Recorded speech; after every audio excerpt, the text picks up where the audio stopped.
का स्वागत किया जा रहा है। गुजराती समाज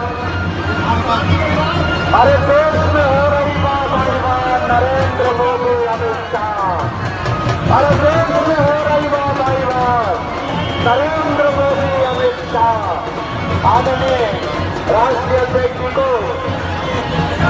गुजराती समाज का बहुत बहुत धन्यवाद, बहुत बहुत धन्यवाद। राष्ट्रीय अध्यक्ष जी आए हुए हैं आपसे अपना आशीर्वाद मांगने, आप अपना आशीर्वाद दीजिए। प्रणाम कर रहे हैं आपको। सराय की गेस्ट हाउस के सभी नागरिक बंधुओं को प्रणाम कर रहे हैं। राष्ट्रीय अध्यक्ष जी अमित शाह जी आए हुए हैं, आप सबको प्रणाम कर रहे हैं। अपना आशीर्वाद दीजिए, अपना आशीर्वाद दीजिए।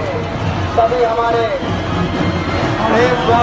सभी नागरिक बंधुओं से हमारे लक्ष्मी नारायण मंदिर के सामने से राष्ट्रीय अध्यक्ष जी प्रणाम कर रहे हैं। लक्ष्मी नारायण मंदिर को लक्ष्मी नारायण मंदिर में आशीर्वाद मांग रहे हैं। भारतीय जनता पार्टी के चारों हमारे प्रत्याशी